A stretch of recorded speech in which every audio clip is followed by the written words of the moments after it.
Hey, happy Monday.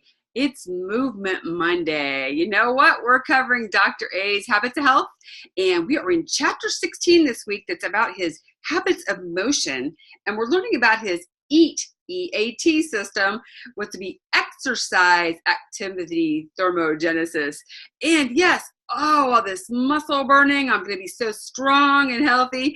But we're going to study that. In the past week or two, we've studied about the the non-exercise activity thermogenesis, and just how incorporating movement, parking a little bit further, washing the dishes by hand, all kinds of just, hey, you can do your stance with your posture and those core muscles, doing a little samba, just walking, that kind of stuff. Park a little farther. I think I maybe said that. But anyway, there's all kinds of things like that you can actually, just by making some minor changes throughout your day, burn a couple hundred calories, and that all is going to contribute to your health.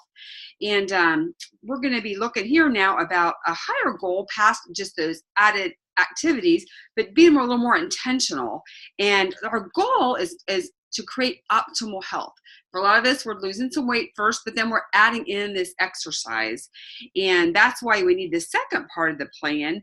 It's going to help optimize your health through specific, regularly scheduled exercises. It'll boost your energy expenditure and significantly improve your all-around health, from your heart and immune system to your mental aptitude. As a result, you're going to work better, feel better, and exercise can actually decrease your need for medication and arrest the progress of disease, and it can even help you live longer. And if you're going to live long, you want to feel good, right? Who wants to live long and not be healthy? Not me. Anyway, your exercise activity thermogenesis is your most important predictor for longevity. It's the only type of movement we didn't want to rush into. Now that we're coming along and you're getting to a healthy weight and you've increased your daily movement, it makes sense to add this powerful health enhancing plan to your life. So this is page 195 in the book. And basically, Dr. Ray says his philosophy is that it's best to incorporate activities of moderate intensity based on the premise that you're going to use them until you reach the end of a long, full, thriving light. And although this will take a little bit of time out of your day, where the NEAT activities are things you just incorporate throughout your day, the EAT activities actually are something you are going to plot in there, and usually a minimal amount of your daily time. 30 minutes investment to have good health, you're worth it. Do it. So anyway, it's going to be here. Let's keep going here. And basically, it's just any activity that is performed deliberately to enhance your body's conditioning. Can be ranging in intensity from a walk in the park to a triathlon. And just 30 minutes a day can make a lifetime of health. That's all it takes. And that 30 minutes is a small investment. And because you've already got those non-exercise, the NEAT activities in place, and that's actually going to be bumping up the lion's share of your daily energy expenditure, and then you're trying to shoot for 10,000 steps a day with that, then your EAT system is going to build on this foundation. And there are three core goals. One is to increase your energy expenditure to create a consistent balance between energy in and energy out. So as you've gotten healthier and you transition out of the 5-in-1 plan, or whichever plan that you happen to be doing, then you're going to be taking in more calories, so taking more energy in. So you also want to be exerting some more energy, have more going out, so that you keep that in balance. And that's what helps you to keep that weight in a steady plane. It's also going to optimize your cardiovascular health so that your heart, lungs, and blood vessels can deliver enough oxygen to keep your cells functioning properly, especially your brain cells. And you're also going to be building a strong, healthy support system of bones and muscles to help you stay active, keep fit, and maintain a healthy weight. It was kind of interesting. He said when he was in Cuba a few years ago, he was there to speak about nutritional intervention. The one thing that struck Dr. A while he was there was that the streets were full of 1950s American cars. They were all in pristine condition. You see, the Cuban people, knowing that they can't replace their old cars, treat them with extra loving care. Just think, they're helping themselves while protecting the planet from overconsumption too. We would do well to learn this lesson in proper maintenance, beginning with taking better care of our bodies and, as an added benefit, lessening the tremendous burden on our medical care system. And with your weight training is one thing he's talking about. So one of the exercises, and weight training is the calorie burning gift that keeps on giving. And there's a lot more to muscle building than meets the eye. Not only does weight resistance training burn calories both during and after exercise, but the long-term results of weight training, which is more muscle, will help you continue to burn extra calories 24/7. That's because muscle is the most important determinant of your basal metabolic rate, your BMR, the rate at which your body processes food and burns it for energy. Adding a pound of muscle can increase your daily BMR, the amount of calories that you burn in a day, by 50 to 70 calories. And that may not seem like a whole lot, but you figure 50 calories, 70 calories, within a couple months, that could be a pound by just not doing that. That's just adding 1 pound of muscle. I think you can add a whole bunch of pounds of muscle. Dr. A spent 20 years as a critical care physician, helping patients with wounded cardiovascular systems do what healthy systems would normally do, to deliver oxygenated blood to all the cells in the body. Just 20 to 30 minutes of walking a day at a moderate pace is all you need to keep your heart, lungs, brain, and blood vessels healthy so they can support your entire body indefinitely. You can reach that goal by walking about 1.5 miles at a pace of 3 to 4 miles an hour, or by doing other things that you enjoy, such as riding a bike, swimming, skiing, or walking 9 holes with a pull cart for your clubs. And that's a far cry from Richard Simmons sweating to the oldies, although aerobics are fine too, if that's what gets you going. And what he's thinking about walking, you think, hey, you gotta walk, but you know what? When I weighed over 300 pounds, walking was a challenge, and I really couldn't do it very well.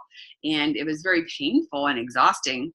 So he's saying that studies have shown that walking just 30 minutes a day can have a dramatic positive effect on your health by lowering your risk for depression, eliminating your need for medications, reducing breast cancer by 30%, and increasing survival rates by 70%. Lowering your blood pressure and preventing injury to your cardiovascular system by keeping your blood vessels open and flexible, and also increasing survival rates from heart attack by 80%. Just by investing 30 minutes of walking, all those benefits, pretty amazing. And another thing is swimming. Swimming and other water exercises are great ways to meet your movement goals, and they're especially beneficial for elderly people, those who have arthritis, or anyone who's recovering from an injury. The buoyancy of water reduces your weight by about 80 to 90%, minimizing the amount of stress on your weight-bearing joints, bones, and muscles, while still giving you a workout in all 3 areas of our movement system: cardio, strength training, and flexibility. And I know I love water aerobics, and that's very true. You can really get your heart rate up and you build your muscles just using the resistance of the water. And they also have other little things you can use. And then also just with your musculoskeletal health, try spelling that or saying that one real fast. Anyway, it's just kind of trying to prevent a degeneration of muscle mass and strength that is often referred to as the osteoporosis of muscles. It's a serious condition that affects people who don't use their muscles regularly for lifting and moving.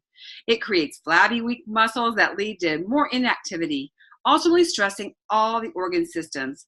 But by devoting just a little time each week, you can recondition your muscles and increase both their number and size. That's why with the EAT system, it includes 2 30-minute weight-resistant sessions each week. This will support your healthy weight, physical appearance, and overall fitness.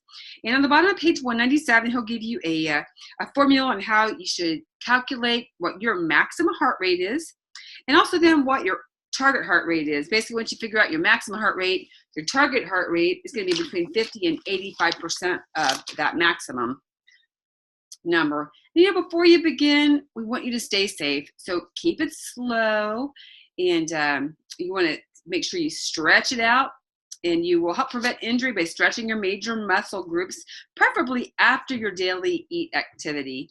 And so after your muscles are warmed up. It used to be you stretch before you exercise, but now it's better, it sounds like, to stretch afterwards. And then cool it down to allow your musculoskeletal and cardiovascular system to return to their baseline state. And he basically has an EAT walking program. It's on page 198. And, as part of your NEAT activities, you're already trying to add more walking. And, all you need is proper clothing, comfortable shoes, and your pedometer, and you're on your way. Or your Fitbit. I love my Fitbit. It kind of encourages me to go. And it's just, if you're wondering how the NEAT walking varies from the kind you'll be doing with EAT, basically, while adding steps through NEAT helps you burn more calories, it's not intense enough to produce fitness. The EAT walking program, on the other hand, is designed with fitness in mind, so you get essential cardiovascular benefits. And because walking is convenient and easy to do, you're more likely to keep at it since it became a part of your long-term plan for sustainable health. And he's got some guidelines that can help you figure out where to walk and what to wear and about your shoes.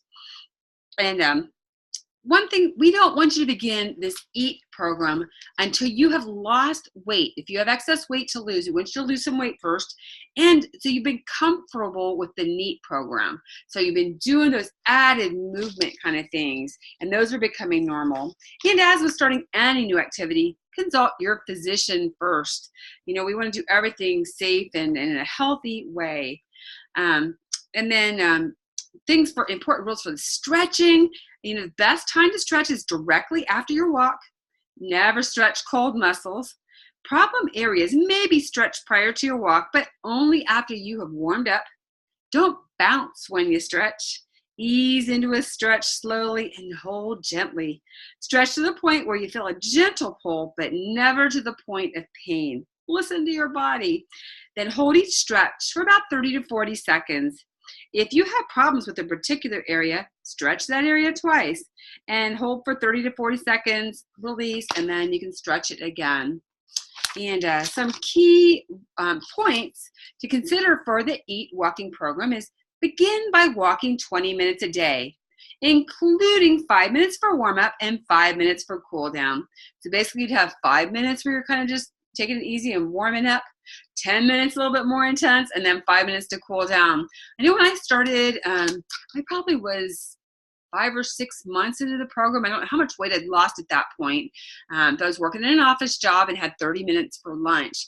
And I started thinking, this is a good time to go out and walk. I've got 30 minutes here. And with easy portable fuelings, I could eat those at my desk or even eat those while I'm walking if I want. So I remember that first day I went out, and I think I made it around the parking lot once. I was exhausted. So I went and spent the rest of the time resting in my car. Next day I went out, tried to make a couple of laps and spent the rest of the time in my car. And I kept building up until eventually I was walking my entire 30 minutes. And if the weather was nasty outside, I would just walk in the hallways, and people knew I'd be walking back and forth down the hallway, and I would just spend my whole 30 minutes doing that. And it's definitely something, it's doable. So don't feel like you have to start and do this whole thing at once. Start where you are and just slowly build up to it. And then before you know it, you may be doing a 5K or a 10K. I didn't think when I started I'd be doing those, but it works. And then basically once you get going, just add 5 minutes each week or as much as you are comfortable with. Work up to a brisk pace of around 4 miles per hour. So 4 miles per hour mean like doing a mile every 15 minutes. I think still I'm like closer to 20 minutes in a mile. So I do about 3 miles in an hour. So I need to work on getting the speed up there. And then it says the goal is to work up to around 20,000 steps per week by week 10. And this depends on your level of fitness and your weight loss goals. And I just got my little Fitbit report from this past week, and it told me I had over 52,000 steps in this past week. So it was over 7,000 steps a day, which my goal really healthy, they say about 10,000 steps a day. So it should be closer to 70,000. He's saying here 20,000 steps per week. So I over doubled that, so it's not so bad. But anyway, still got more to go. It's always about progress, not perfection, right? And your long-term goal is to walk for 30 minutes a day, 5 days a week. So doing those walks 5 days a week, and then the other 2 days a week, working in some weight training and kind of building up to that. And he's got all kinds of plans in here to help you. He's got some stretches in here. So you definitely want to pull out the book here. He's got a great little tracking sheet. So you may even want to make copies of those, and you can track in. He's got it for the weekly tracking, like how much you're doing, and kind of see your improvement. And it is kind of cool when you see the improvement. That's why we want you to take your before pictures and then take them along the way, and to put those side by side. Sometimes you may not feel like you're losing weight, even though your clothes are falling off yet. Sometimes our brains don't see it. You see those pictures side by side, and it's like, wow, look, I can see the definition in here. I got a skinny little neck. It's like kind of amazing, the stuff that you can see. Or I can, in my side shot, to see the gut going down big time. It's like, wow, it really is happening. So that kind of is an encouragement too, that, hey, what you're doing is making a difference. And the best way to boost your workouts is by increasing your duration rather than their intensity. So his 30-minute guideline is merely the baseline required to maintain fitness without cutting too much into your daily commitments. If you have time for more, great. And if you want to intensify your workout, burn more calories, and strengthen leg and buttocks muscles, try walking up hills or raising the incline on your treadmill. And once you have reached your EAT walking program goal of 20,000 steps per week, on top of the steps that you're taking as part of the NEAT system, and you've been walking 5 days every week for at least a month, you're ready to add the other essential component of the EAT system, which is the resistance training. And does the thought of weight training conjure up images of sweaty, grunting muscle heads and tank tops spending hours at the gym lifting huge amounts of weight? This type of boot camp workout is not only unnecessary, it's downright unsafe. It has no place in sustainable health plan. The EAT resistance program is something entirely different. 2 30-minute sessions a week, specifically targeted to add strength to your musculoskeletal system, your bones and muscles. The goal is to turn your underused sarcopenic muscles into lean, efficient, healthy tissue that can support you for a lifetime. And all the stuff is like, it's easy to learn, it's doable and sustainable. And it makes it very different from programs that you expect to spend hours at the gym. That's not what we're trying to do. Most exercise programs try to do too much. They promise weight loss, cardiovascular performance, and muscle enhancement, and they don't deliver any of those very effectively. The Habits of Health, on the other hand, focus on a variety of small daily choices to create first healthy weight, then optimal health. We're not relying on exercise for weight loss. You're already doing that through the fat-burning healthy eating system. Energy expenditure is taken care of through the NEAT system. The EAT walking program covers the cardiovascular health, and the EAT resistance program completes the picture by serving as a muscle and bone reconditioning program to help you retain your full range of motion for life. And he goes into talking some more about the science of healthy muscles. And he talks about the sarcomere, the microscopic muscle cell unit that creates all motion. And when you contract your muscles, the filaments slide together, they shorten the muscle. When you relax your muscle, the ratchet is released and the filaments move back to their original positions, returning the muscle to its original length. By doing this over and over again, you create little micro tears that the body then repairs. And that's what makes your muscles stronger and makes them larger as well. And his goal is really to develop a safe and effective technique. And they did some research back at the University of Florida, and they discovered that moving a muscle group slowly through the full range of motion improves strength, bone density, and overall function. It's the slowness. You want to be in control and do it slowly. That's in particular importance. It eliminates gravity and momentum. Doing all this stuff, a lot of times it's not really your muscle having to get the workout. You're just kind of like, you're in motion and you're getting the help with that. So if you're doing it really slow, even just not even having a weight in my hand, you can tell a difference. Try it. And then it causes your muscles to work more completely. As a result, the muscle is forced to develop more fibers and grow more quickly.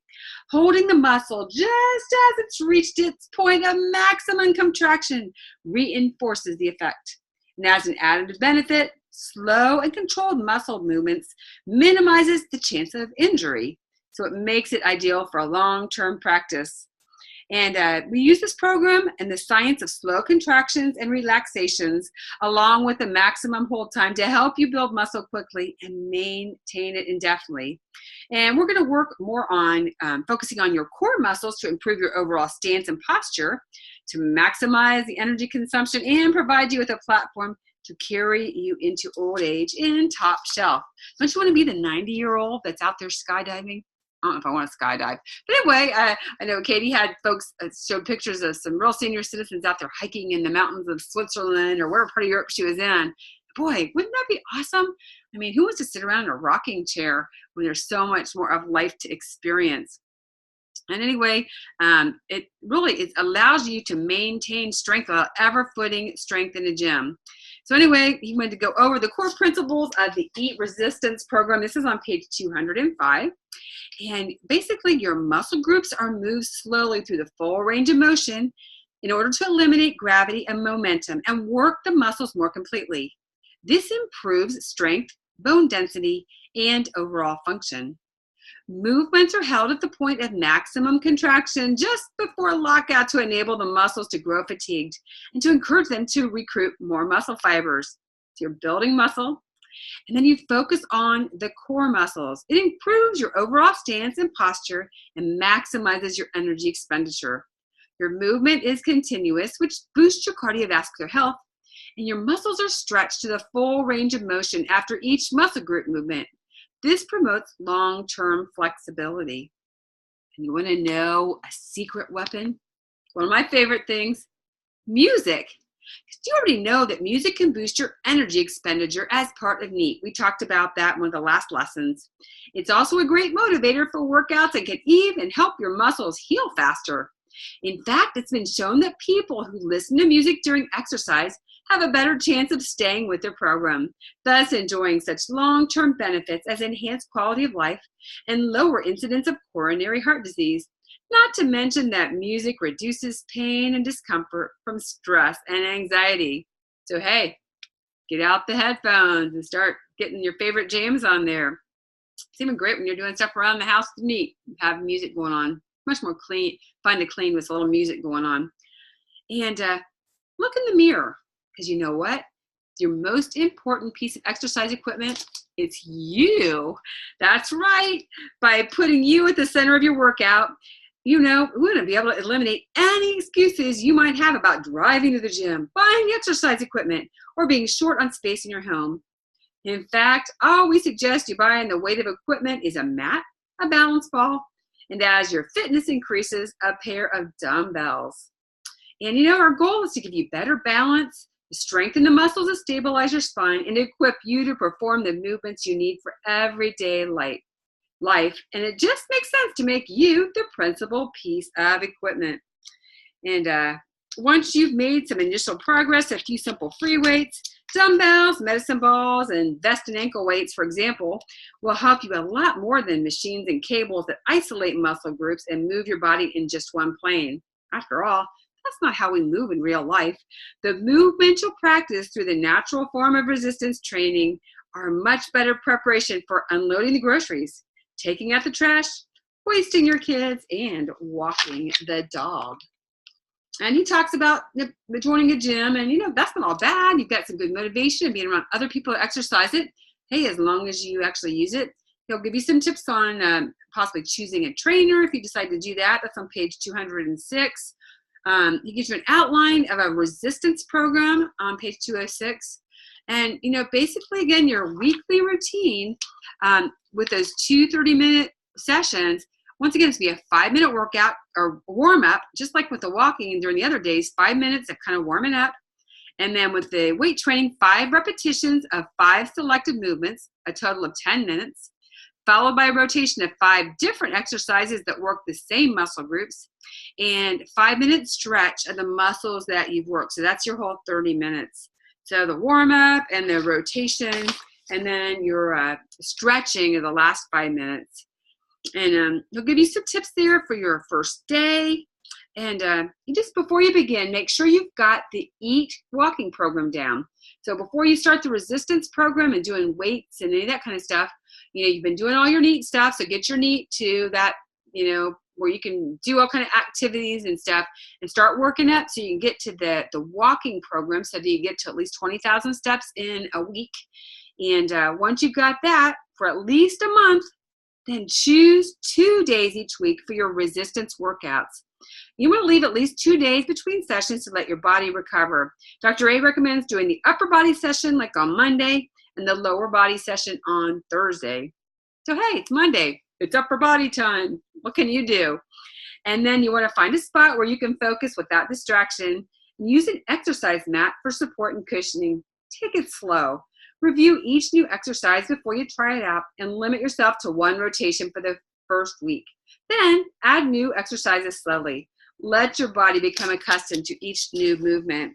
And on page 209, he's got some more great little charts for you so that you can kind of track what you're doing, and it'll get the different exercises and all that kind of stuff. And to create and maintain optimal health, you need to be active every day. And our Habits of Health system is designed to make you get enough activity to help you keep your weight under control while moving you toward optimal health. And between the NEAT system and the EAT walking program, the EAT resistance program will take you the rest of the way. And, those are great tips here. And you know what? 30 minutes exercise is fine on the 5-in-1 when you're first starting. Those first 3 weeks, we don't want you doing a lot of huffing and puffing. Starting to get some walking if you feel good. But if you have a heavier weight like I did, give yourself some time. Get yourself to where you're comfortable, because we don't want you to hurt yourself. That's not the goal. And really now, after all we've been discussing, you have the knowledge you need to take control of your energy management system. These habits of motion combined with the healthy habits eating that you've already learned will have a dramatic impact on your journey toward healthy weight and optimal health. So next week is going to be chapter 17, and it's all about sleep. And it's going to talk about sleep being nature's nurse. So anyway, pay attention this week about your sleep, and then read chapter 17, and then hopefully you'll come back and join me, and you'll have gotten some movement into your life, and love to hear about that. And again, my name is Susan Zartman, and I'm a certified health coach with Optavia. And you know what? Go out and make it a great day. Thanks for joining me. Bye-bye.